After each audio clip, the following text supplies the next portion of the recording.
All right, ladies and gentlemen, have a seat. We are back on the record, State of Ohio versus Lindsay Partin. We have all the attorneys present, parties, because we have all the jurors. Ladies and gentlemen of the jury, you know what's coming up next. Any issues anybody needs to report in regards to your admonitions? Excellent, very good. I believe we are ready then to proceed to the next state's witness, Ms. Hiley, is that right? Yes, Dr. Dorothy Dean. All right. Stand here, please raise your right hand. Do you swear the testimony you're about to give will be the truth, the whole truth, and nothing but the truth, so help you God? Yes, I do. Okay, have a seat. What's your step, please? Thank you. You're welcome. Good afternoon, doctor. Hello. Just want to first let you know we do have media folks here that are recording portions of this. Do you have any objections to potentially your facial likeness being used by the media? Yes, sir, I prefer not. All right, so they will note that accordingly and record elsewhere that's not including your face. Okay? Thank you. Ms. Holly, you may proceed whenever you're ready. Thank you. Good afternoon. Hello. Would you state your name for the record, please? My name is Dorothy Emma Dean. And would you spell your last name? My last name is spelled D-E-A-N. And what type of doctor are you, or what type of specialization do you have? I'm a medical doctor. My specialty is forensic pathology. And as a medical doctor, do you have a medical license? Yes, ma'am. Where do you hold that medical license? State of Ohio. What do you have to do to obtain that license? One has to first graduate from college, then medical school, and then we study in a specialty program, minus pathology. We also have to apply for it, and the application process is onerous in that we have to ask our previous employers for attestations for our character and so forth. To maintain our license, we have to have continuing education credits every 2 years. We have to have 100 of those, and of course pay a fee to maintain it. And you were talking about that application process. Is that specific for your specialization, or is that true for all medical licenses? That's true for all medical licenses. What is your current place of employment? I work for the Hamilton County Coroner's Office. And do you have a specific title there or position? Yes, I'm a forensic pathologist, deputy coroner. What is a forensic pathologist? We are medical doctors whose specialty includes general pathology as well as forensic pathology. Primarily, we examine deceased people for the purpose of determining how and why they died. How long have you been with the Hamilton County Coroner's Office in that position? I joined this office in November of 2015. Prior to that, where have you worked in this field of forensic pathology as a forensic pathologist? Yeah, before that I was in Summit County, the county seat is Akron. Before that I was in Columbus, Franklin County, and before that I was in training. Okay. So it sounds like you went from your training for forensic pathology to Franklin County in their coroner's office? Yes. And then to Summit County in Correct. their coroner's office? Yes. And then ultimately ended here in Hamilton County Coroner's Office where you are? Yes. All right.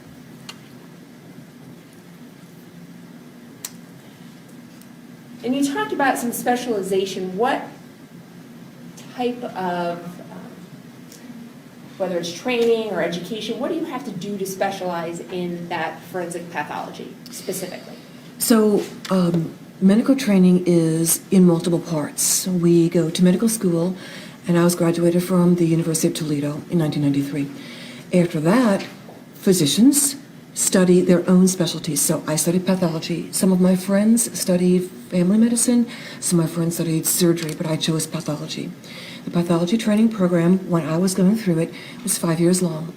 You know, I did that, my training here in Cincinnati. And so I studied general. Is that going to be a problem? Was it water? No. It was this thing here. It was a microphone? Oh. You're okay.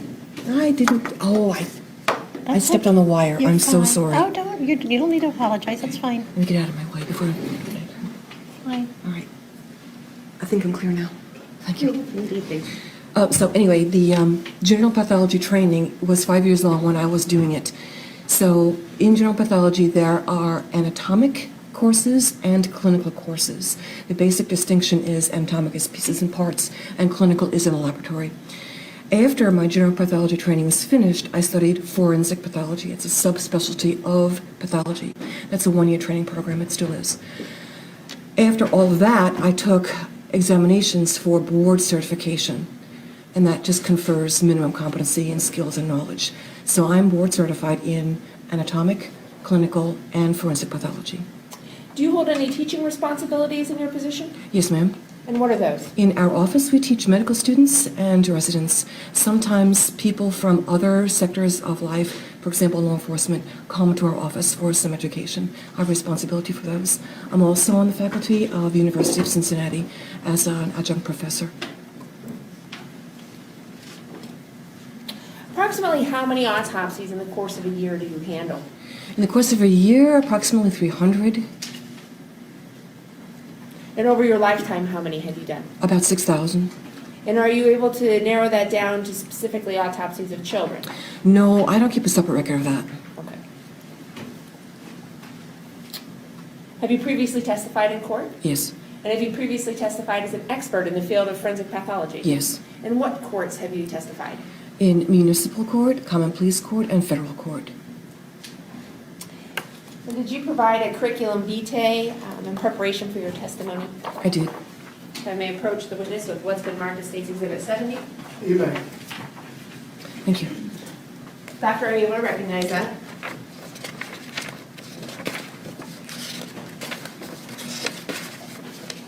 Yes, And is that your curriculum vitae? yes. After looking at it, any outstanding additions or corrections that you think we've made? I don't think so. Right. Move to admit State's Exhibit 70. Defense? No objection. State's Exhibit 70 will be admitted. Your Honor, at this time, I ask that Dr. Dean be qualified as an expert in the field of forensic pathology. Defense motion to order. No. The witness will be qualified as an expert in forensic pathology. Doctor, I'd like to draw your attention to March 19th of 2018. Pursuant to your present duties with the Hamilton County Coroner's Office, did you conduct an autopsy of Hannah Wesche? I did. And did you prepare a report documenting those findings? Yes. If I may approach the witness with State's Exhibit 71. You may. I'm sorry. What's that? Just the last page. What about, one more? Bring it up, maybe. Thank you.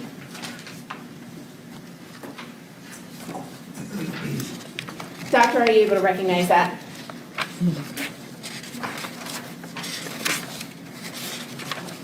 Yes. And what is that? This is my autopsy protocol for Hannah Wesche. True and accurate copy of the report you developed after your autopsy of Hannah Wesche. I believe so. And at this time, the state moves to admit State's Exhibit 71. Defense, I really think. Okay. usually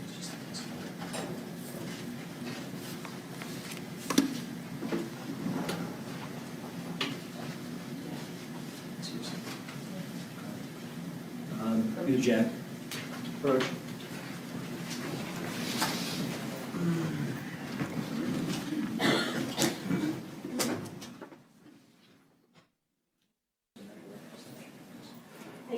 Ms. Hyler, based on the sidebar, I believe at this point you will... I'm withdrawing that request, Your Honor. Thank you.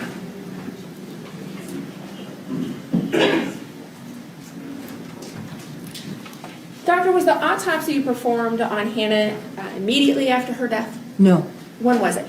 I started her external examination on one day and I completed it the next day. So the first day I looked at the outside of her body. She came to the office a little bit later in the day, and that was on the 19th of March 2018, and I finished up the internal examination the following day. The following day being the 20th. Yes, ma'am. What was the day that she was declared deceased? I believe it was the 18th.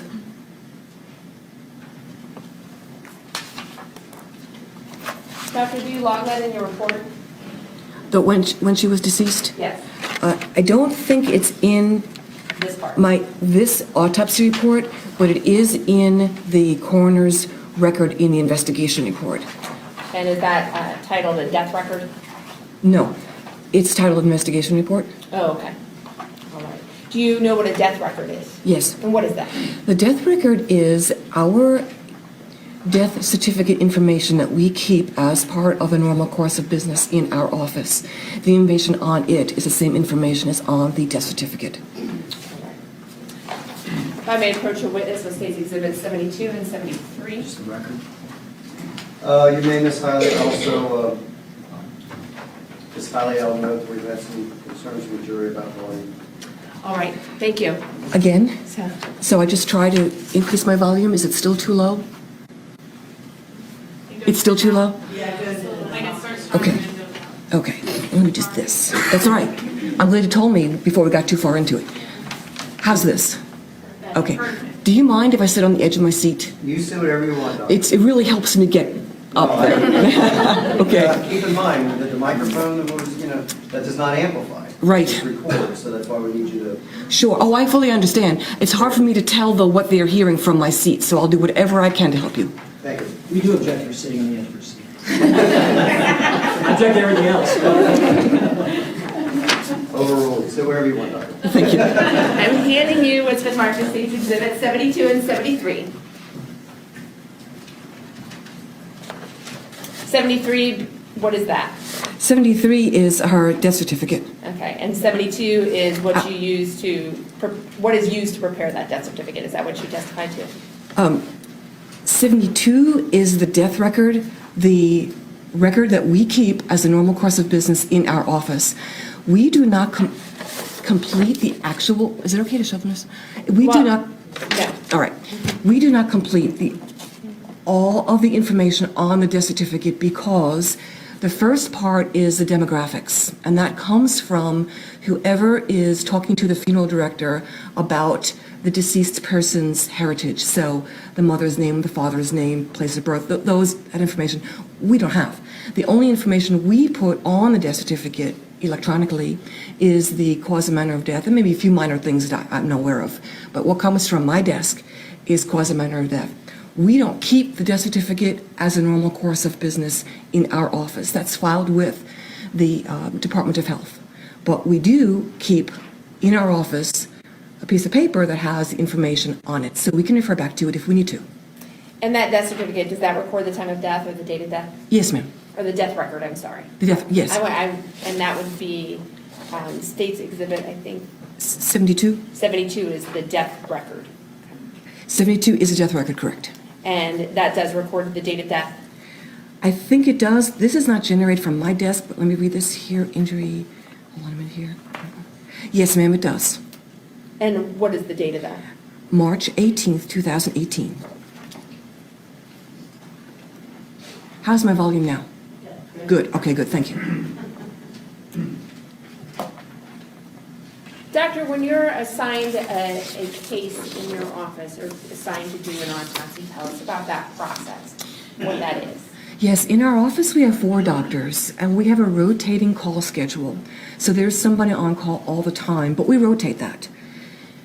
This particular day, or before this particular day, the day before, I was on call. What that means for us in our office briefly I'm is... moving just a little bit, again, trailing off at the very end. So Yeah. Okay, sorry. No, I'm glad you're telling me because I can't hear what they're hearing. Thank you. So what that means in our office is we take the phone calls from the investigator in our office to answer any questions that they might have, whether or not the case is a coroner's case, whether or not the deceased person is eligible for a life center organ donation, and calls of that nature. The doctor on duty also handles the difficult cases from the following day, such as this one. And that is how I came to be involved with Hannah.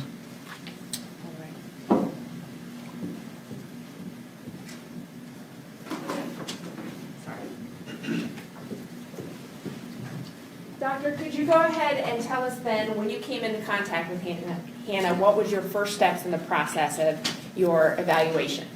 The very first thing I do is look for the identification bracelet because I want to be sure I am examining the correct person.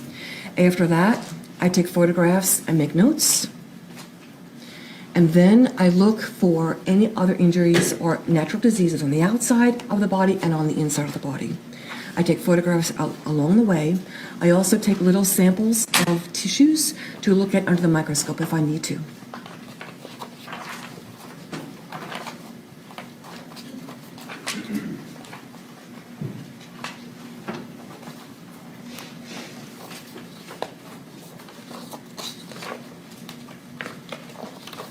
If I may approach the witness with State's Exhibits 74 through 78. You may. And I also have 162 through 168. And I don't know that those are right now on the exhibit list.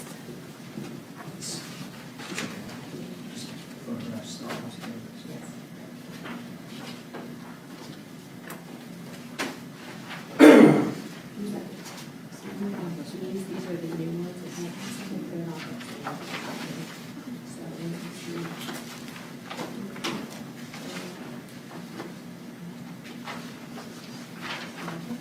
Just didn't understand.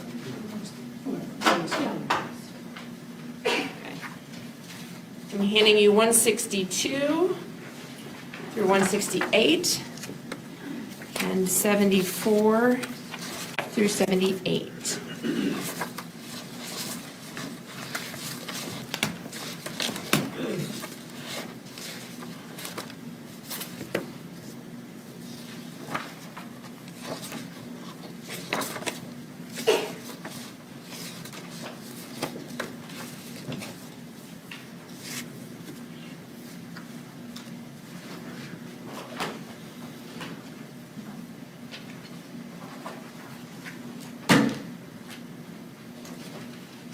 Do you recognize those? Yes, ma'am.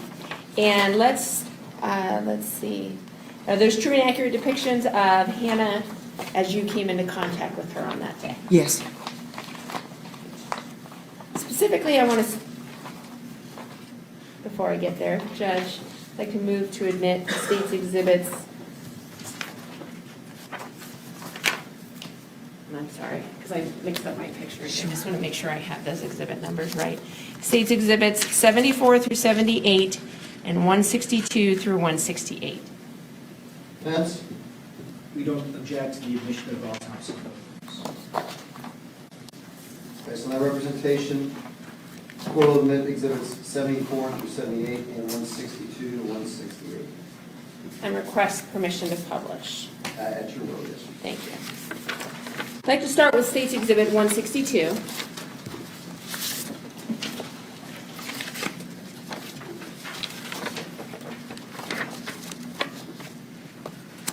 And Doctor, that should come up on the screen there next to you as well, and I know you have that exhibit in front of you.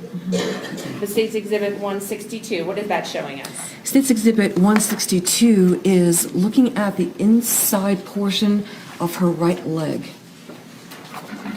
And is that showing, what is that showing there? It's showing her identification bracelet and a small bruise. Is that something that is added at the coroner's office, or is that something that came with her?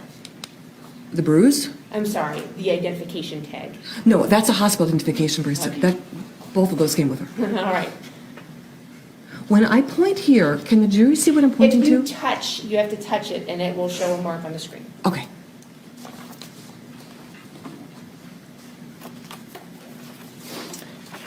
State's Exhibit 166.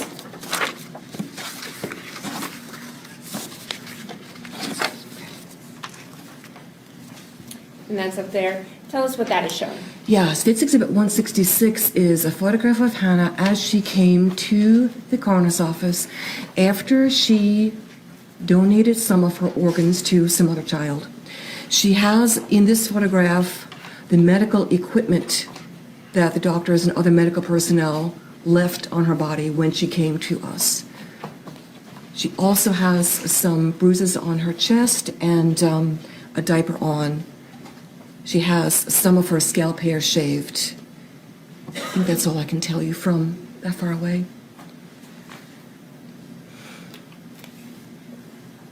Going to 161.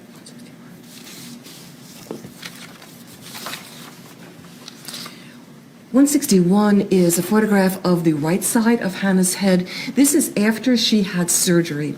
Hannah went to surgery because she had some brain damage and she had a large bleeding, a large accumulation of blood over the brain. Doctors in the Children's Hospital removed that through this, I'm going to try to touch this and see what happens. This incision here. Push harder. Uh-huh. So what you're seeing is an incision that the doctors made and some dried blood on her skin, as well as a little bit of abrasion on her skin from where her hair was shaved away for the surgery. These little cross-hatch pieces here are stitches that the doctors used to sew her scalp back together. That is not the injury. I wanted to point out that this is medical therapy. That's great. What she pointed out, that wasn't part of it. Oh, which part are you? For reference to the stitches, I don't think. Yes. The stitches, the incision, the dried blood is all a result of the surgery.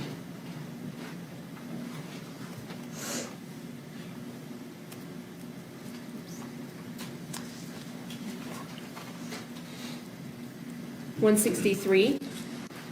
163 is a similar photo, similar to what you just saw. This is the back of Hannah's head. This is a continuation of that incision.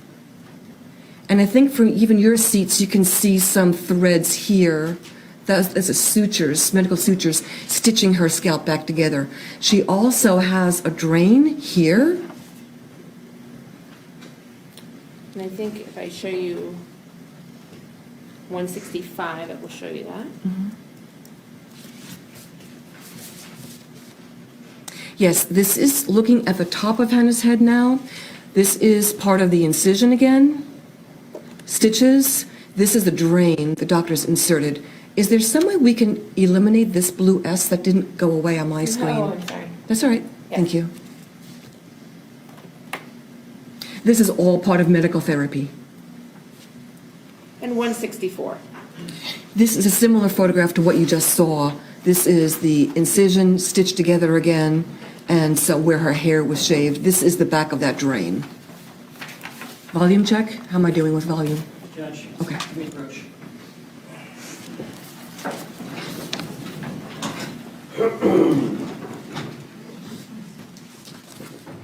You do that. Yes, I did. And I think you have up there also State's Exhibit 74. Tell us what State's Exhibit 74 is showing. Since Exhibit 74 is a photograph of Hannah's face, looking at her straight on. It also shows the upper portion of her torso with stitches from where she donated some organs. State's Exhibit 75. Since Exhibit 75 is looking at Hannah from her left side, it shows a vague contusion on her left cheek. It's very difficult to see in this photograph. It's very vague. It also shows a little bit of crust right here that I believe is not an injury. That is residual tape from a medical procedure. So don't look at that as an additional injury.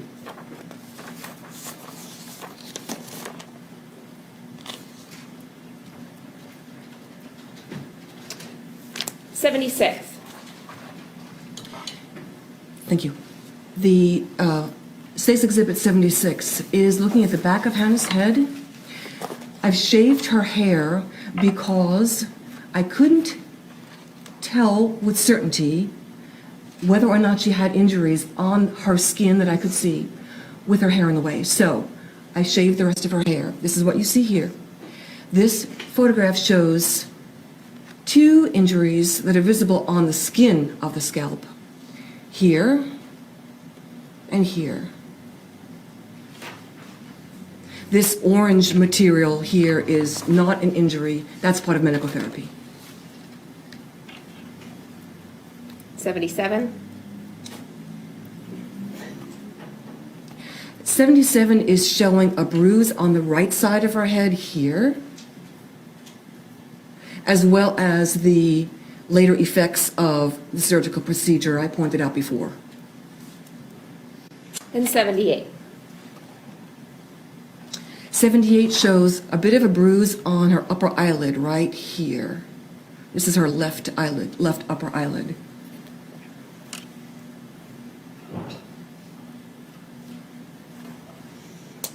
All right, doctor, in doing that external examination, do you also determine the age of the child, the height of the child, the weight of the child? Is that all part of that initial examination? It is. The age of the child is given to me, but we physically measure the length of the child and we weigh the child. And did you note the length and the weight of the child? I did, and I put it in my autopsy report.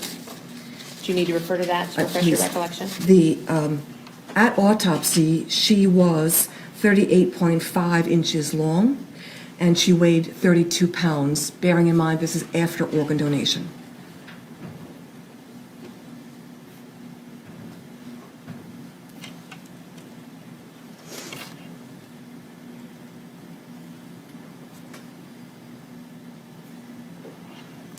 Doctor, in addition to taking pictures, you also log injuries, Yes. correct?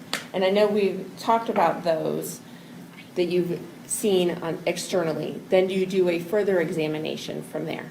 Yes.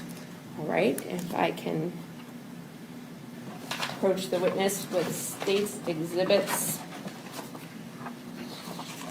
79, 80, 81, 82, 83, 79 through 83. You may.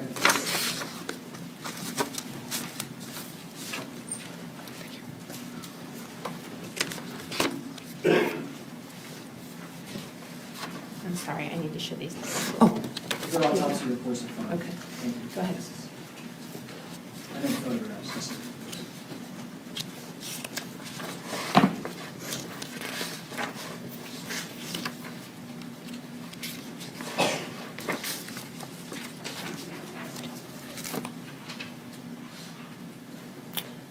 True and accurate depictions of how you viewed Hannah when you did your internal examination. yes. At this time, I move to admit and publish. Second. No objection. All right. They will be admitted. You may publish whenever you wish. Doctor, I want to kind of talk about, before we get into those directly, where do you go, how do you look for internal injuries once you've done the external documentation? There are a number of ways to document injuries at autopsy. We have a protocol. I follow the same steps all the time. Sometimes I do more examination depending upon the case. I know, at the time I knew, that Hannah had some bruises on the outside of her scalp. I wanted to know if any of them penetrated through the thickness of the skin of the scalp. So I made an incision and peeled the skin to look at the underneath portion of the scalp. I also wanted to know what injuries, if any, she had under the skull, so I removed the top part of her skull to examine what is within the skull, to measure and photograph and document what I saw there, injuries or medical disease. Then I removed the brain and examined it separately. I removed portions of the bones of her skull from the underneath to look at the outside of her eyeballs. Then I removed her eyeballs to look at the injuries there. I Okay. also examined the inside of her torso for similar features, injury, natural disease. Doctor, you talked about cutting the back of the head, the scalp, and looking there. Do you have an exhibit that shows that? I do. Which one is that? This is 79.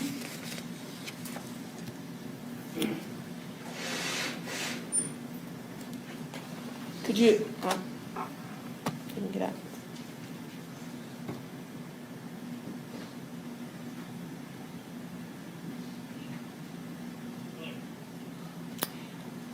Doctor, if you could go ahead and describe what we're seeing there. Sure. What you're looking at now is Hannah from the back of her head.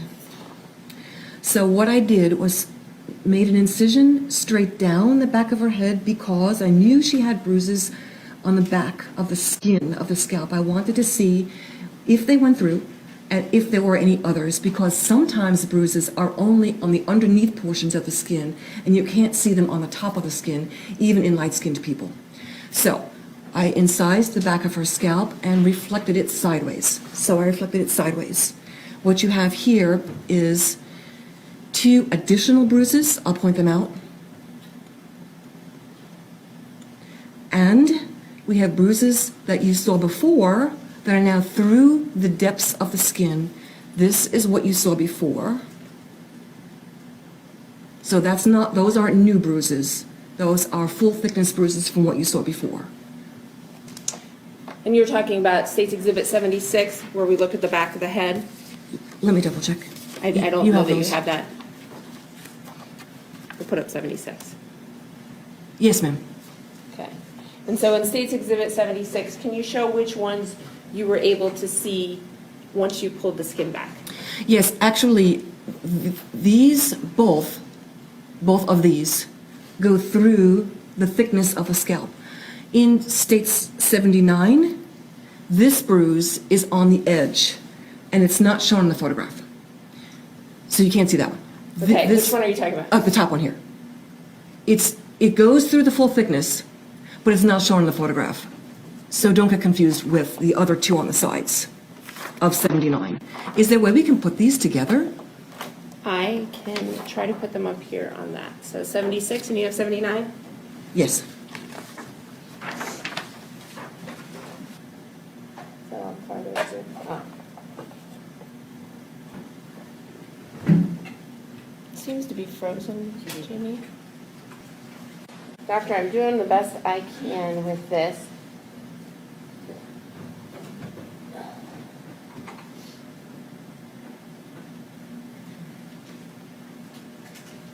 Does that give you a sufficient view to see what you need to talk about? That's perfect. Thank you. So States Exhibit 76 has this round bruise here. It went all the way through the full thickness of the scalp. It is not shown in 79. That's 79, right? The top one? Yes. Okay. It's not shown in there because the scalp edges are folded a little bit. I didn't need to photograph that. Or if I did, it's not shown here. Regardless. This one here is shown here and here. It's also on the edge, this is the skin now, on the edge of the photo underneath the scalp. So these are companion, this is not new. What 79 shows new is these two bruises here. Maybe I can make a square around them. So what's new between 76 and 79 is these two bruises in the back of the head that I've drawn L's around. Okay?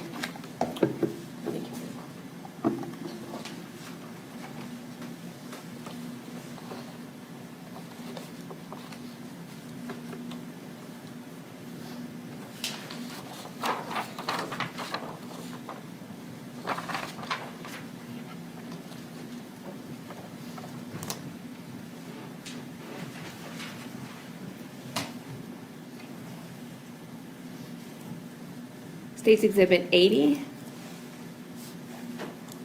believe you talked about doing further, deeper autopsy and looking at Hannah. So if you could describe what it is we're looking at here. And it's not showing. Sorry.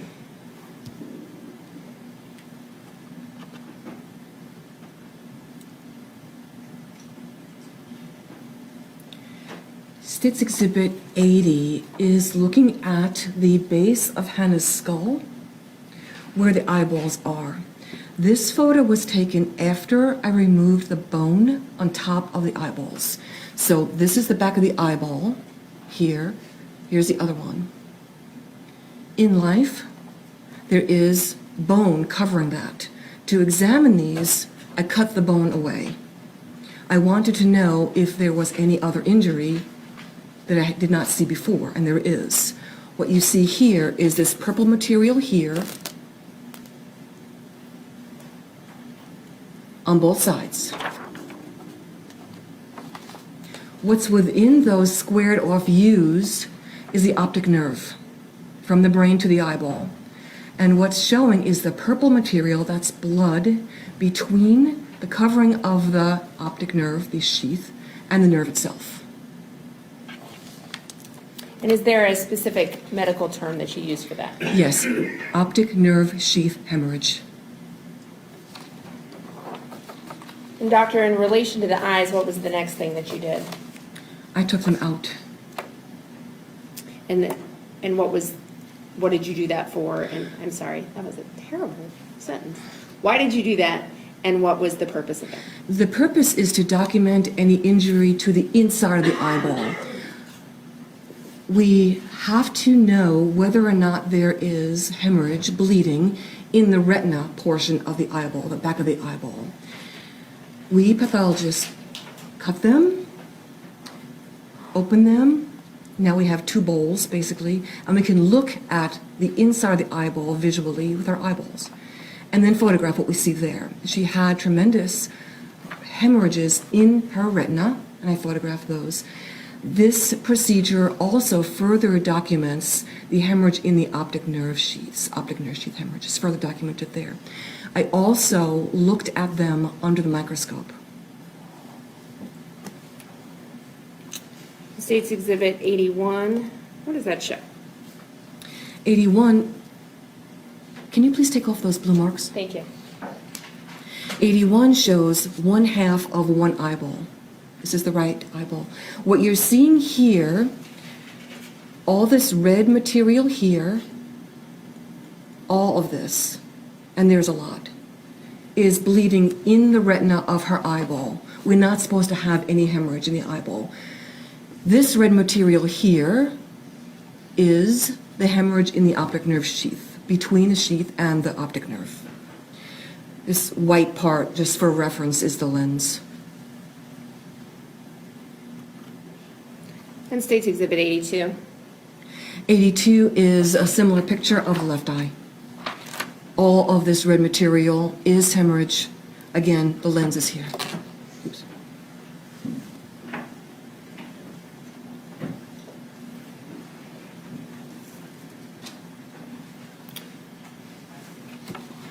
Doctor,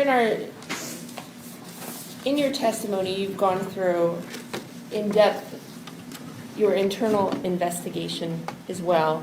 And before we move on and talk about how you delineated these injuries, how you determined them, I wanted to see if there were other injuries that you noted on Hannah that were of no significance to your evaluation. Yes, ma'am. And what were those? She had some bruises on her arms and legs, and I noted them because that's what we're supposed to do. We write down what injuries and medical problems the person has, but they in no way contributed to her death. She also had some bruises on her torso that I noted that went through the thickness of her skin of her chest. But there again, that had nothing to do with the cause of death, nothing to do with the brain damage.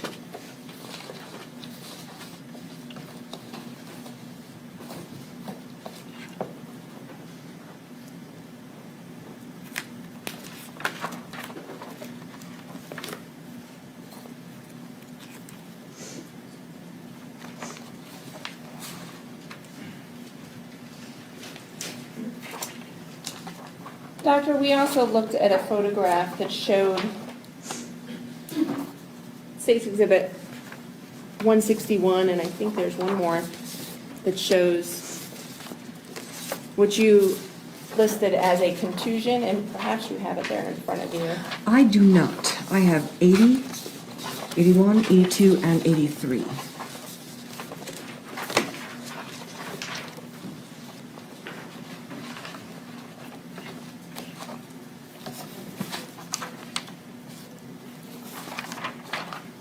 '77.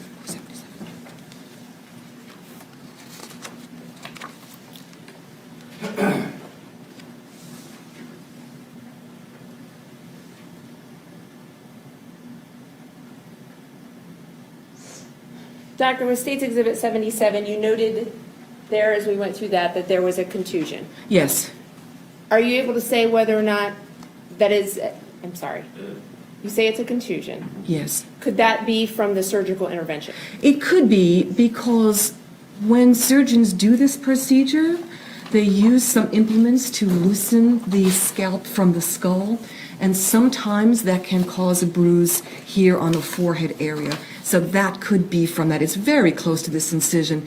I note it because that's my job, but it may not be an inflicted injury, so to speak. It may be from the surgical procedure.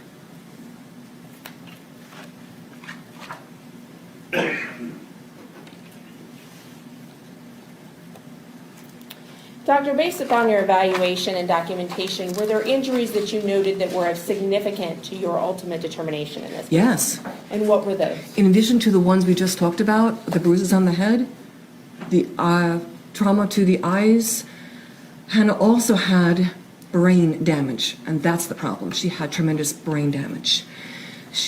When I saw her, she had a bit of blood underneath a thick covering over her brain. Most of that had already been removed in surgery. She had some left when she got to autopsy. She also had a thin layer of blood in the space between a very thin layer over the brain and the brain itself, subarachnoid hemorrhage. She had tremendous brain swelling as a consequence of the brain damage. She also had hemorrhage bleeding within the brain itself, within the brainstem, the cervical portion of the spinal cord, the neck portion, and she had a bruise in one of the muscles deep in her neck. And doctor, I think there is a picture of that muscle deep within her neck. That Yes, there you is. have. States Exhibit 83.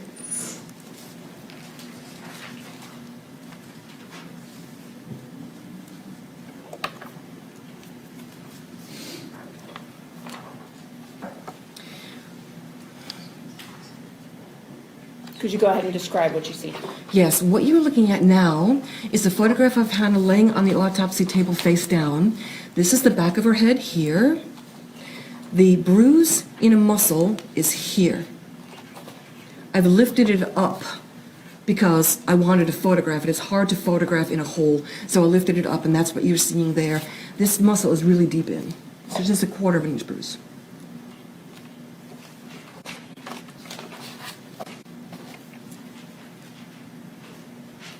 Doctor, did you note singular impacts or multiple impacts in this case? Multiple impacts. And where did you note those impacts? Hannah had bruises on her head as well as her torso and her limbs, as we discussed before. I think I've covered those, Yes. the ones that I saw. So the impacts that are significant to your findings, your ultimate findings and ultimate determination. So the problem is the brain damage. She had impacts to her head. The impacts alone, the bruises themselves, weren't the problem. It was the blunt force, the tremendous force that went through her brain that was the problem. We all get black and blue marks from time to time, even on our scalp. Those individual bruises themselves don't cause any damage in healthy people. It's the force that caused those bruises, that caused the damage to the brain itself, is what killed her. And in States Exhibit 83, you, we'll put that back up there.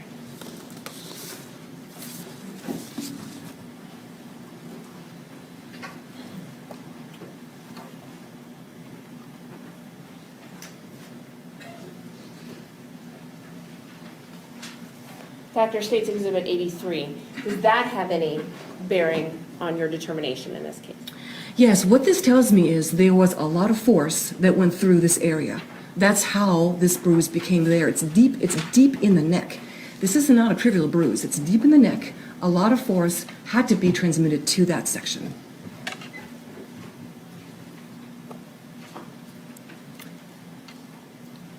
And doctor, as simply as you can, I know you've talked about the brain injury, but what specific injury were you seeing within the brain? What specific injuries? Are you able to say? So let me see if I can express it a little bit differently. In an injury like this, what happens to the brain is a shearing force. The brain itself is made up of a lot of nerves and a lot of pieces of the nerves that go elsewhere. So you have the cell body and the axons and other structures too, like vessels. When the brain receives so much force, the brain itself, just the brain itself, shears. The neurons, the cells that make up the brain, are damaged. And if the force is sufficient, the person can't survive. What I saw at autopsy was the result of the shearing injury to the actual brain itself. When the brain is damaged, the only thing it knows to do is call for more blood and for more oxygen. That's what it does. So the body sends more blood to the brain because the oxygen is carried in the red blood cells to the brain. The brain swells, because it's calling for more blood because it's damaged. The more it's damaged, the more it swells. And it's a big cycle. Because the brain is damaged, the blood vessels within the brain are also damaged and they become leaky. So what we see is spots of blood within the brain itself. In an autopsy, 10 days after she was injured, I saw actual blood in her brain, hemorrhages in her brain. Her brain stem, and her spinal cord had the results of the shearing injury to the brain itself from the force transmitted to her head.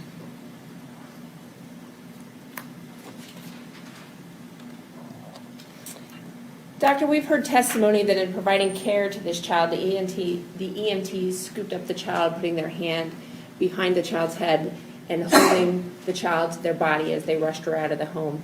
Could that explain that neck injury in State's Exhibit 83 that we saw? Not at all.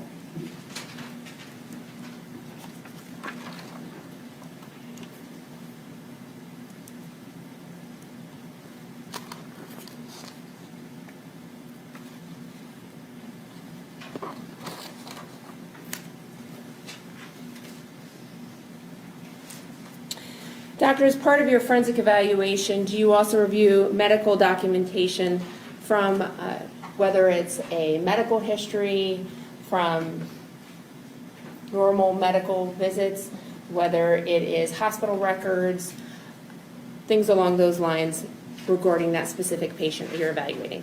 Yes, I do. And did you do that in this case? I did. And why do you review those? It's important for me to understand the whole picture of my patients. These are my patients. So I want to know what medical diseases the person has had documented before, because sometimes medical diseases can mimic an injury. I reviewed her pediatrician records. I reviewed the emergency medical services records. I reviewed the records from Fort Hamilton Hughes and also Children's Hospital. And within those records, did you find anything to explain the injuries that you saw? With regard to natural disease? Yes. No.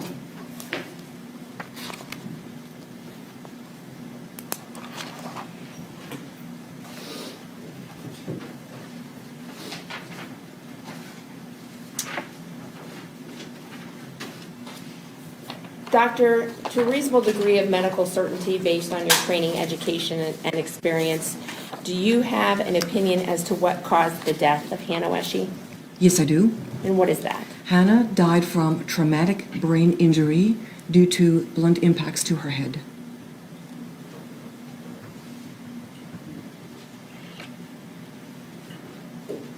Doctor, is it your opinion that blunt impacts explain all of the injury that you see? Yes.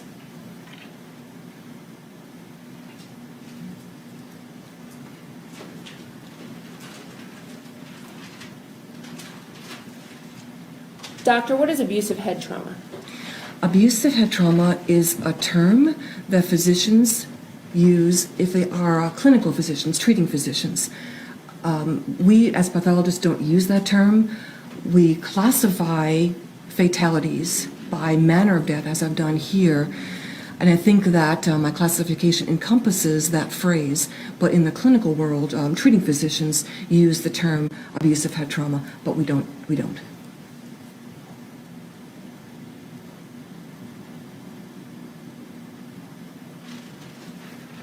And doctor, when we talk about blunt impacts, are these simple, could these be simple falls that you're talking about?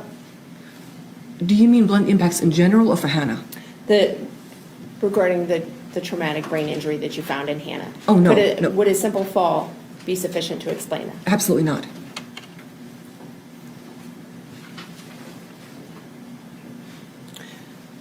Would a fall being held by an adult, while being held by an adult, would that explain the injuries that you saw? From ground level, a simple fall cannot explain this injury. This is much too great a force. And to a reasonable degree of medical certainty, do you have a determination as to the manner of death of Hannah Wesche? Yes, I do. And what is that? The manner of death is homicide. In layman's term, what does that mean? It means death at the hands of another person. Do you have an opinion to a reasonable degree of medical certainty as to whether or not Hannah could have been walking or talking or behaving in a normal fashion after receiving the injuries that resulted in her death? Yes, I do. And what is that? She could not. How are you able to say that? By my medical training and by my own experience, this is a tremendous brain injury. This is really serious. This is a tremendous force to the brain itself. When the brain is injured to this degree, to cause a death in this child, the brain can't function properly right away. She would be neurologically abnormal right away, probably unresponsive within moments. This is really serious. All right, doctor, and do you have an opinion with it to a reasonable degree of medical certainty as to how quickly Hannah would have become non-responsive receiving that injury? Within moments. She couldn't be normal after just a few moments, really. If I may have just a minute. Take your time. Miss.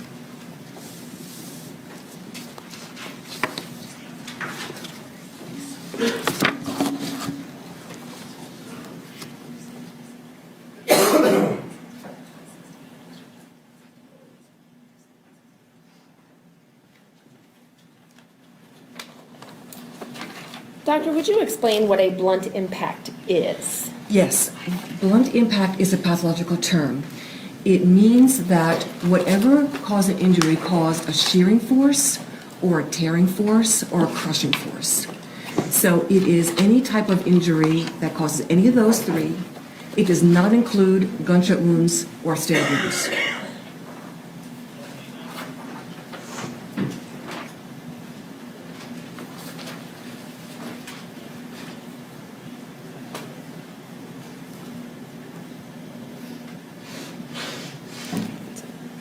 I have nothing further, thank you. Thank you, Ms. Hiley.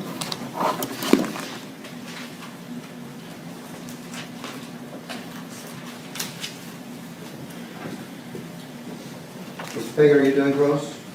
Yes, sir. Take your time, your notes, but you may proceed whenever you're ready. Thank you.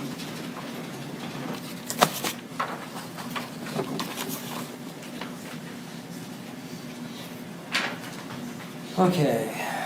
Good afternoon. Good afternoon. My name's Chris Pagan. I'm the defense attorney. It's good to meet you. Nice to meet you too. I don't think we've ever met, correct? Okay. First off, I noticed you looking down at some documents while you've testified.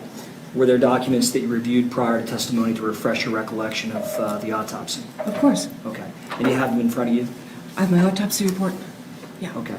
And are there any other documents that you reviewed prior to testimony to refresh your recollection? Oh, sure. Okay. And what were those? I think I reviewed those already, all the medical records I mentioned, so the pediatrician record, the emergency medical services record, the record from Fort Hamilton Hughes Hospital, the Children's Hospital records. I read some articles, and of course, my autopsy report and my photographs. Okay. You mentioned an investigative report. Yes, we keep a document in our office. Yeah. That's the investigative report in our computer system. Okay. And you looked at that to review and to consider your testimony in this case? What do you mean? I don't understand the question. Well, did you review it? Oh, I reviewed everything that I could. Okay. And that refreshed your recollection? The investigative report? I'm not understanding what you mean. Refresh my Well, you recollection. of what? redocument, I mean, this happened, what, last year? Or a year and a half ago? Oh, I think I understand. So are you asking me, did I need to refer to that document to No. remember the facts? What are you asking me? Yeah, did you read it to refresh your recollection before you came here to testify? So reading the documents is part of my normal course of business whenever I go to court, just to prepare. So the answer is yes. Yes. Well, the answer is just what I gave you. I read it to prepare. I don't understand the words you mean, but Just I read it answer to my- prepare. Just answer my questions. Did you review this investigative report to refresh your recollection prior to testifying? Sure. Okay. Yes. And you have it here so that I can look at it? I brought my autopsy report. Yeah. This is my work. Do you have the investigative report? I do not. Okay. Did you supply it to the state? They get those through the public records thing. I don't know how attorneys get documents. That's not my job. Okay.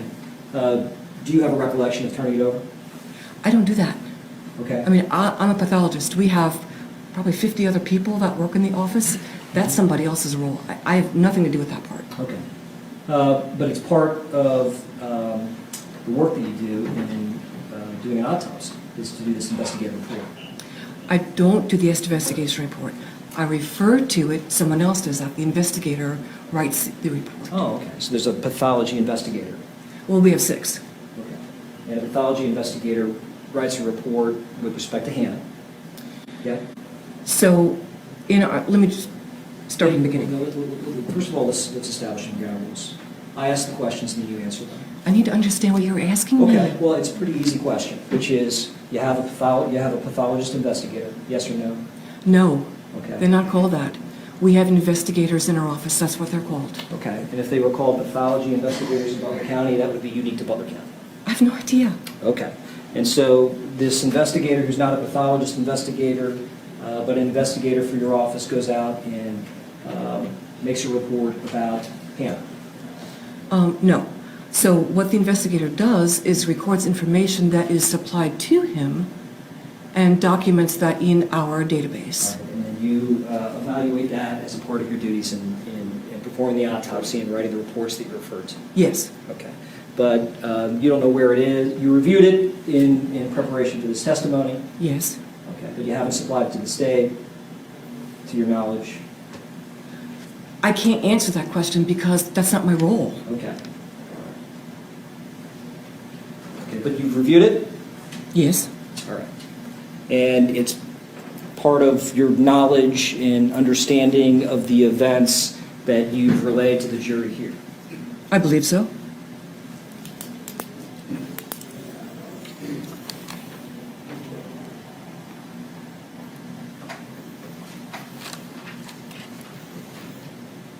And it helped you to inform some of the opinions that you've supplied to the jury today? I'm not sure I can go that far.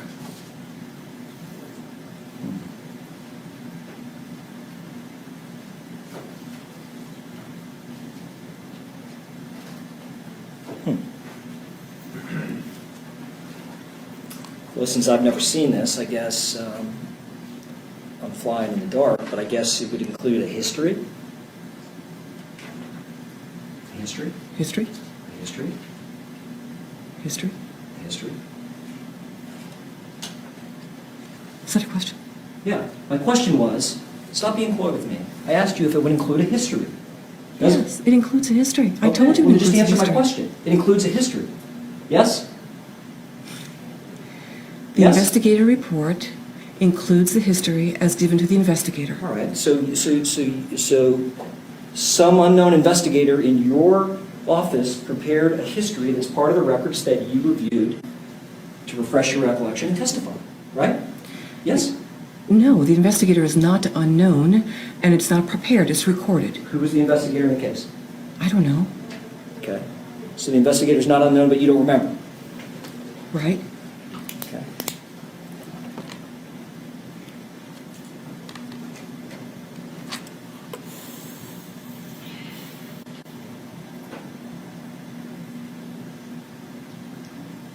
And answer my question and only my question. Do you remember what the history was? Do you remember what it was? Yes, But you don't know who made it? so our investigators don't make the history, they record what's given to them. Right. That's the same question. You don't remember who made it. You read it, it's in your mind. The facts of Hannah's demise are in my mind, correct?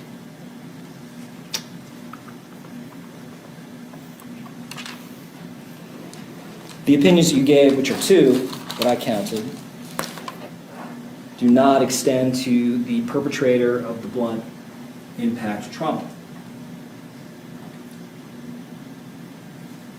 They do not include the perpetrator of the trauma.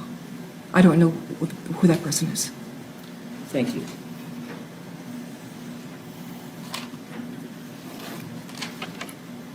Your opinion does encompass the mechanism of injury. Yes, Your opinion is blunt impact trauma. Yes? blunt impacts to the head, yes. Okay. Specifically to the back of the head. Well, I showed you where the blunt impacts are. She has some on the sides also. Are you being, do we have a problem together here? I mean, So what I'm Asking- hearing you say yeah. I object to your trying to limit my testimony. You're asking me to the back of the head. She has impacts to the back of the head and to the sides of her head. Okay. I want to be Well, complete. let's get things straight. You're a witness, right? Yes? Yes. Okay. You're a state's witness, correct? I'm a Yes. witness. Yes. Okay. You are an employee of the state of Ohio, or Hamilton County, correct? Hamilton County. You testified that you've testified as an expert in municipal court. Yes. You've testified as an expert in common police court. Yes. You've testified as an expert in federal court. Yes. When in all of those experiences have you objected to an attorney and the questions that he asks? Is that your role? The attorneys have been clear before. I've never had to before. All right. All right. So this is the first time in all your experience that you've mustered it up and made an objection to an attorney? Is this the first time you've done it? Other people have been very clear. Okay.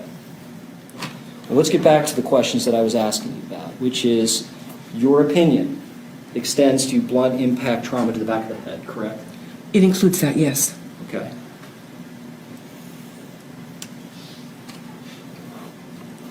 And I think you showed us the two relevant images, which were State 76 and State 79, right? Yes. Okay. Do you have those with you? What I have is 83, 80, hold on right here, 81, 82. Go ahead.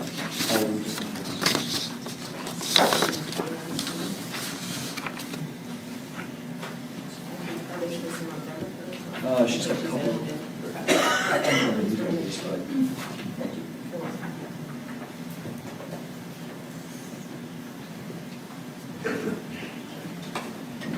And that's, let's see.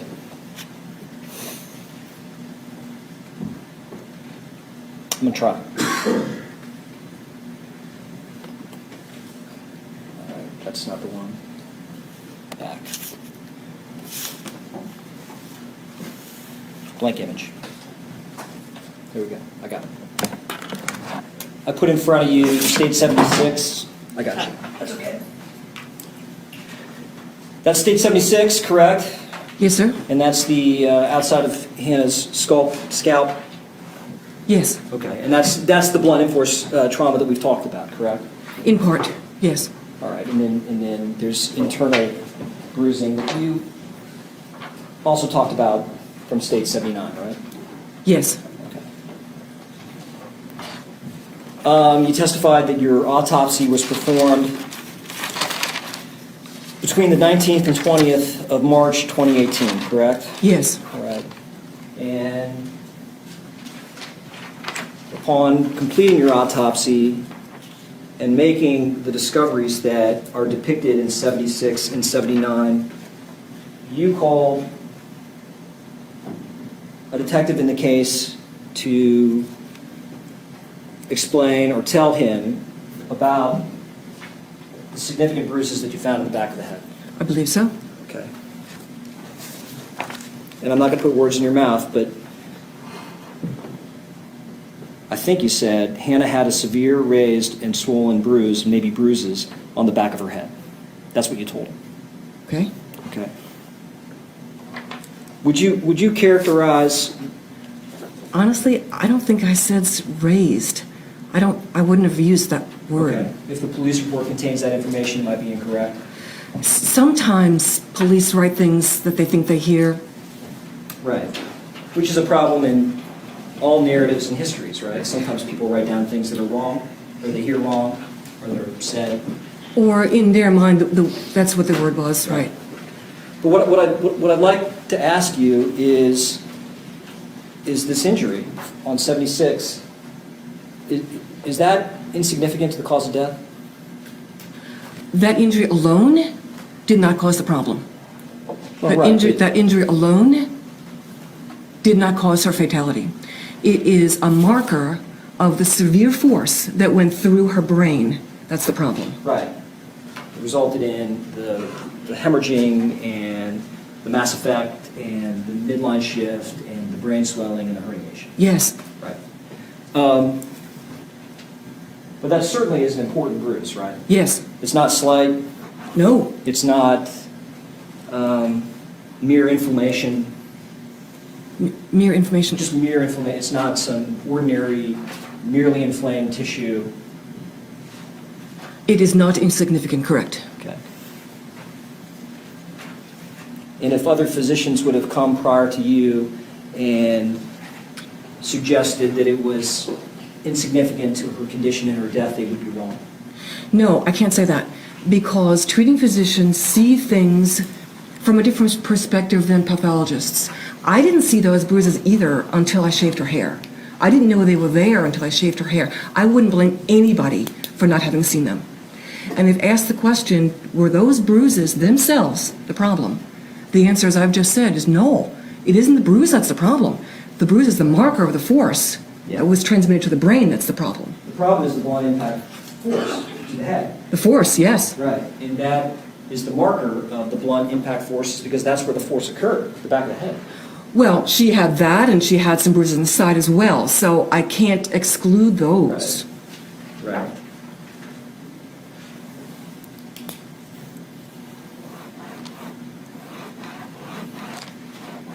We can agree that you were the one that found the bruises depicted in 26, state 26, at autopsy. I'm sorry. Make sure I get the right. 76, thank you. So strike that and start again. You would agree with me that you were the physician that found those injuries depicted in state 76 at the back of the head? I can say yes, I found those. You testified that you read the Children's Hospital records. I did. You know, how many pages are there? They're about 5,218 pages approximately. Right, okay. And as well as the Fort Hamilton Hughes records? Yes. Okay. And you would agree that in that significant volume, there's no notation of that particular injury that's depicted in state 76 in any of those records? I did not see that.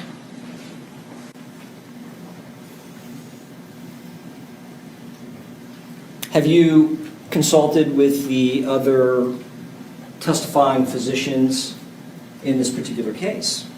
No. Okay. So you haven't, as a colleague, fellow physician, talked to them about that particular injury as it relates to your findings and as it relates to theirs? No. You would agree that different physicians can arrive at different opinions and have reasonable disagreements about that? About what? About the existence of injuries, Yes. the consequence of those injuries? You're going too far. Okay. I don't think so. Well, how about this? What about the opinion that you gave with respect to timing between the injury and the onset of symptoms? You would agree that there is a dispute in medical science about how to measure that timing? No, there isn't. You wouldn't say that the look-back period is 24 hours? What do you mean look-back period? From the time of symptoms to the injury? For this severe brain damage? Yes. No. Okay. How about hours? No. How about not immediate, but relatively immediate? So, Just answer my question. no. The person would... The answer is no. Thank you.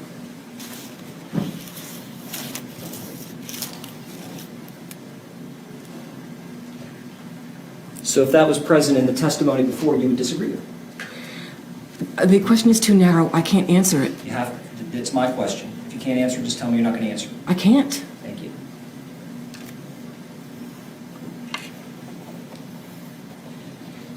You're aware that the defense has retained a pathologist in this case? I am. All right. You know that pathologist? I do. Okay. And how do you know him? I know him by reputation, and I've seen him speak before. Okay. And you might know of his academic work? Yes. Okay. He's reading. First of all, have you? I'm sure the state has provided you with his opinion, Yes. and you're aware that he disagrees with your opinion with respect to the timing opinion that you've put forward here. I do. Okay. And so when I asked you about whether or not doctors or medical science are in disagreement, you would have to at least allow that Dr. Spitz, an esteemed pathologist, disagrees with you in your view of medical science with respect to timing. That's not exactly what Dr. Spitz said, and if he agrees with my timing, he's wrong. Okay. Well, then that's a disagreement between two doctors But about I don't things. believe that's what he said in his report. At least I didn't see it there.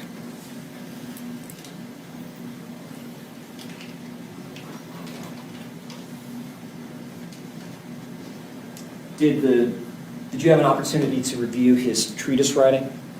What do you mean? Well, I mean, you know, he wrote a treatise. I have it over there. Textbook? Pathology. Yeah. textbook. Yes, yes, All right. Did you review it prior to your testimony here? yes, All right. Did you review it on the issue of timing? yes. Okay. And you, having read all that, having seen Dr. Spitz's report, having read his treatise on the issue of timing, you're holding fast to the opinion that you gave to the jury. He says in there, he quotes the National Association of Medical Examiners white paper that says that this severe brain injury does not allow for a person to be normal. As soon as this person's brain is injured to this degree, they are neurologically impaired. Okay. I'm going to, having established him as authoritative and the treatises are authoritative. I never said that. Oh, you did? No. All right.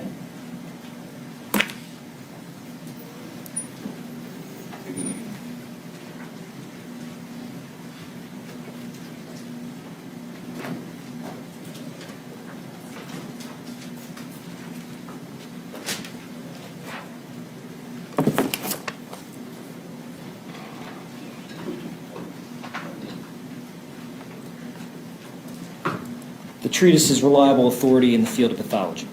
Reliable. Okay. Having established that it's reliable authority in the field of pathology, I'm going to ask you some questions about his writing.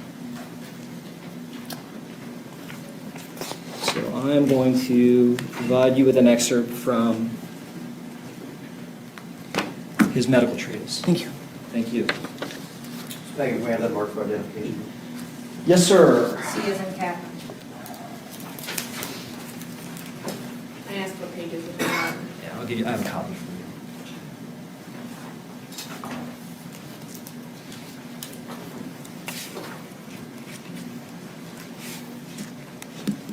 And then, Jamie, do you have a pen? Because my pen won't work.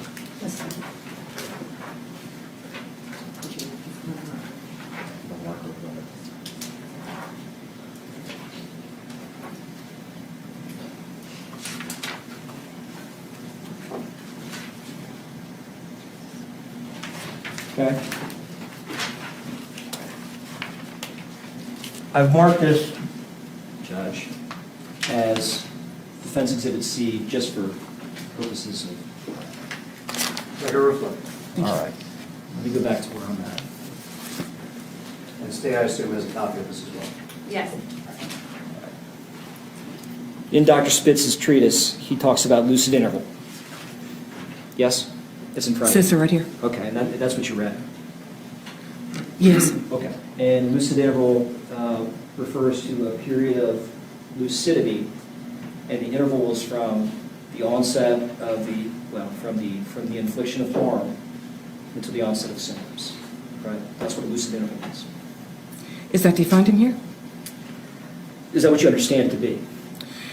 That term is very loose. There are some people that say lucid interval when they mean the time from symptoms to the time of normalcy. Some people mean when the person is still alive. So you have to ask the person who's using that term what they mean.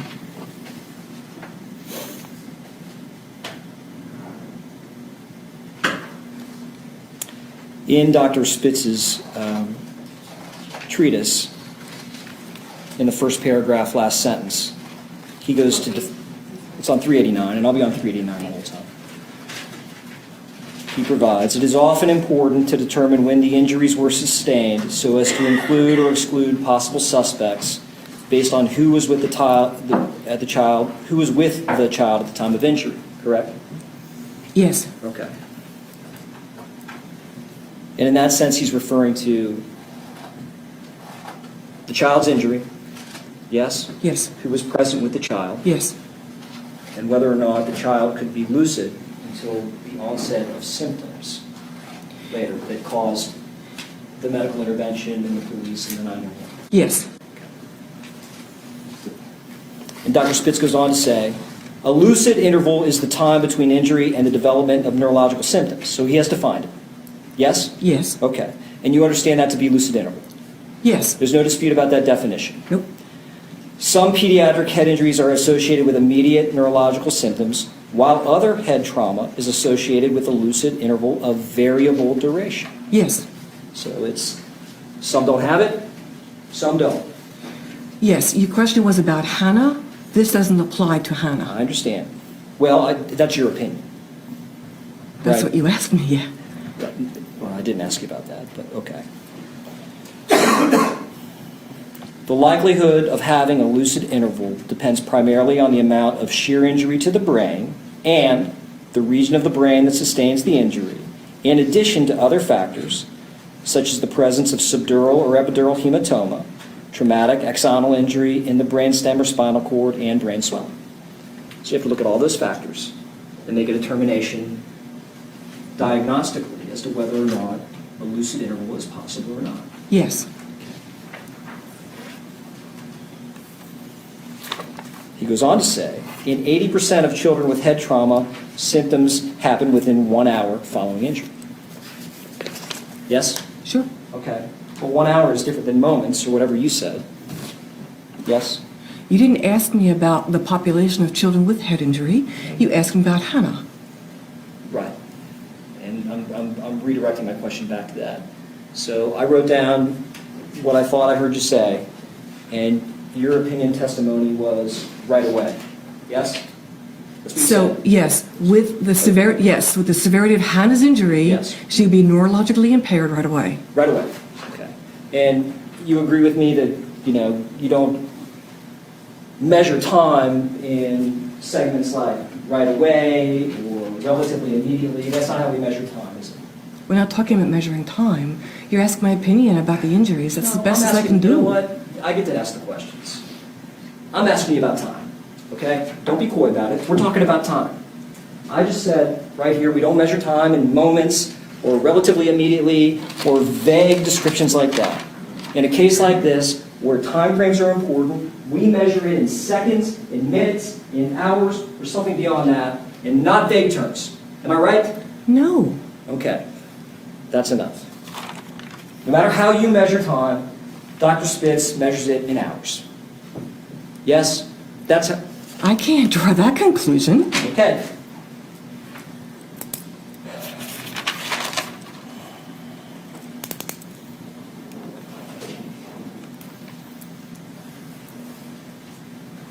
In the course of your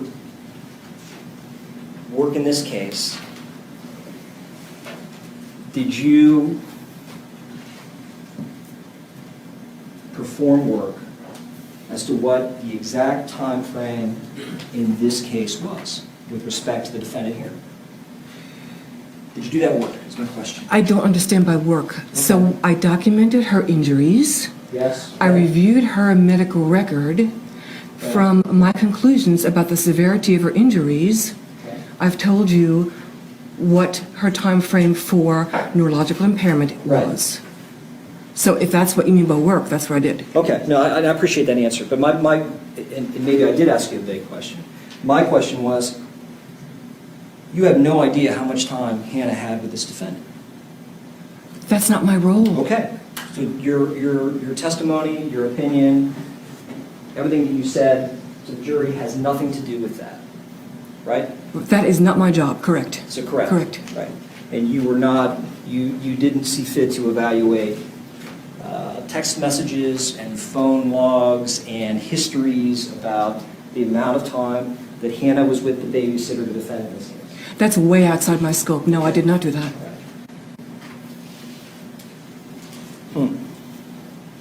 Would you recollect whether or not this investigator's report had that information in it? I don't think it did because that's not our role. Okay.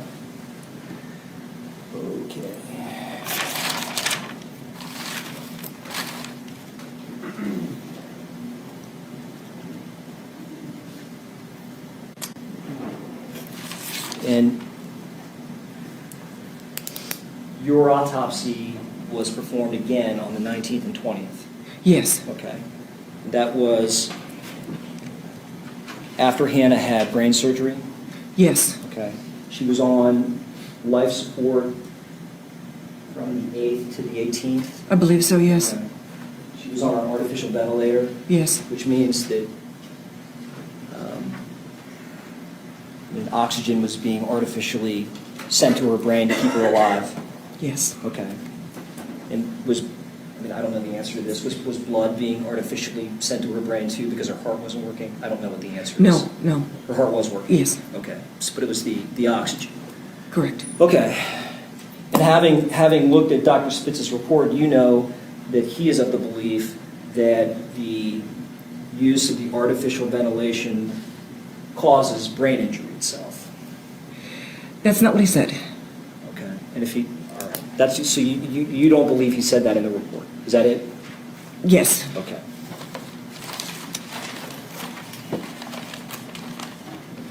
I can have 1 second. Take time.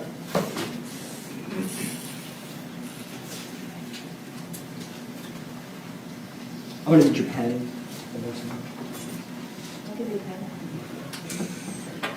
No, I need the marker. So I'm going to mark that.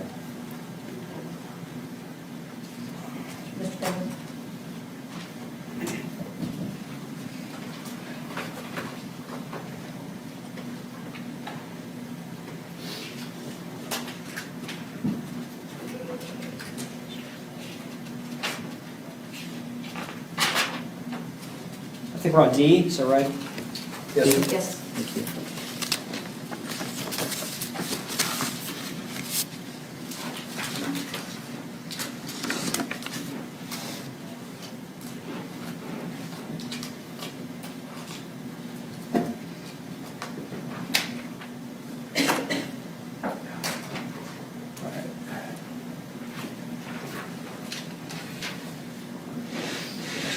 Good. May I approach? Thanks. It's easier if I do this in your space. Sure. Is it okay? Sure. All right. So I'm going to hand you what I've marked Defense Exhibit D. Okay. And you probably should have time to look at it if you want. Okay. And then I'm going to ask you some questions about it. I'll get out of your personal space and then let me know when you're ready.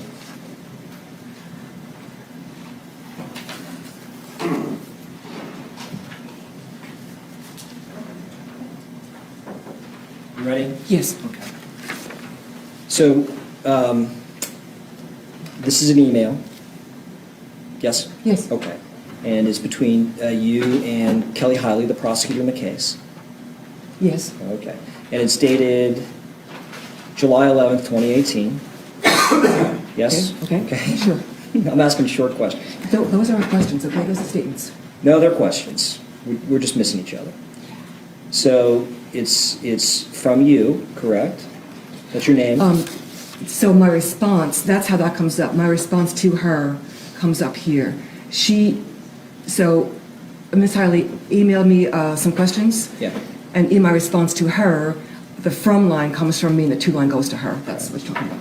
That's what I mean. And that's your email address, Yes, correct? yes, And, mhm. and I guess that would be your name and business address and phone number and all of that. Right, that's the signature line. Okay. And you were asked the following, beginning right here. Sure. The child would become responsive within moments of receiving the injury, correct? Yes, Okay. And your answer was yes? Yes. It was a one-word answer. Right. And it wasn't explicated, correct? I mean, you didn't go beyond that to explain anything. It was just yes. yes, Okay. And I believe you have your autopsy report there? yes. And so the record is clear. We're talking about, Oh, you need the clean one. I don't I have the do. clean one. 71, I said. 71. is it? Yes. I want to make sure she has it. It's 71. Did you take it back with you? Do you have it over there? I don't think so. I know you don't have it.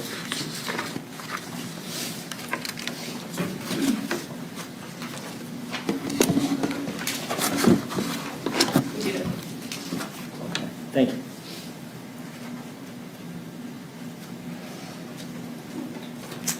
Thank you. Okay, and I handed you 71, right? Yes, Okay, and that's your report? yes. Okay. And let me find it in mine.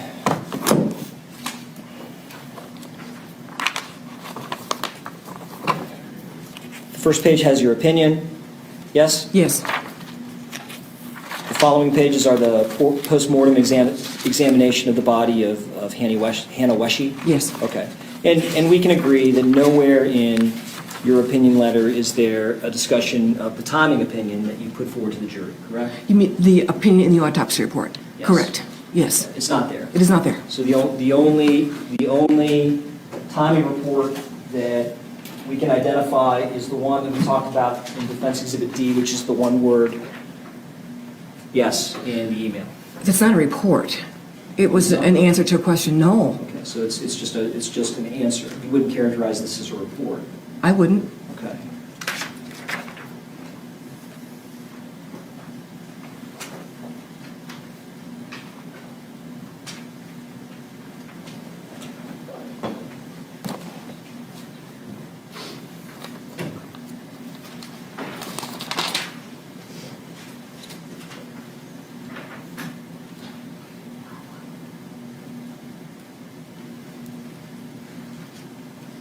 It's certainly not an analysis, correct? I don't know how to legally categorize it. Well, it's a word, right? I mean, it's a word. Yes, that's what it is.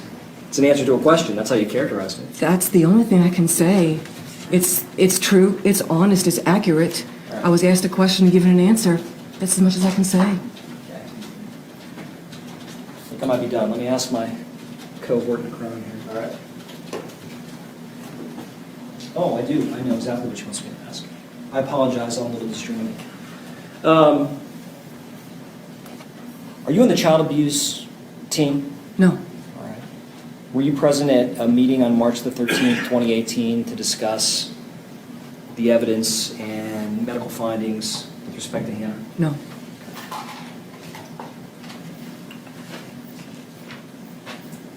Are you aware of what came out of that meeting through discussions with colleagues and the other physicians in this case? no.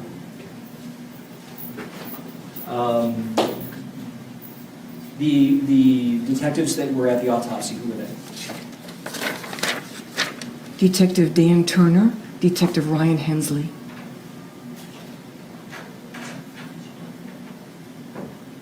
While you were performing the autopsy, did you take information from them?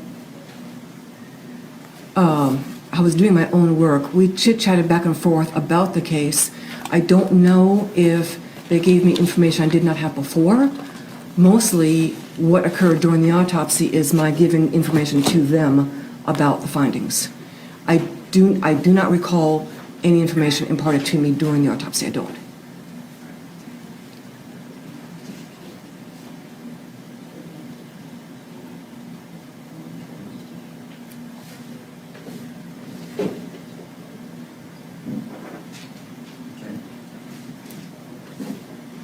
Do you have experience enough to know whether or not the coroner's investigators that, I know you don't call them coroner's investigators, the investigators from your office that performed this that completed this investigative report, do you know whether or not they would have spoken with the detectives that were present at the autopsy? I don't know. Sometimes they do, sometimes they don't. So, Go ahead. may I please explain this? Yeah, no.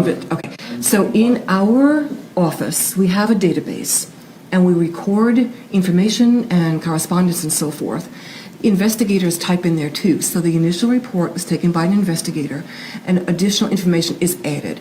It's in the documents section in our database. That's what you're talking about. The investigator that did the investigative report wasn't present at the autopsy? I don't believe so. Good. Yes, I'm done. The defense wants to approach briefly.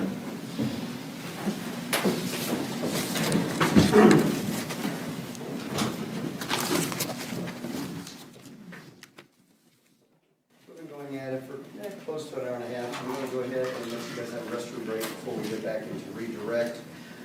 Give you about 10 minutes, so it's be generous, I'll say it's 2:40 even though it's not. So about 10 till 3, if you can be congregated outside, Ms. Wilson will be looking for you. Leave the notepads, keep the lanyards, remember your admonitions, and we will come back in about 10 minutes.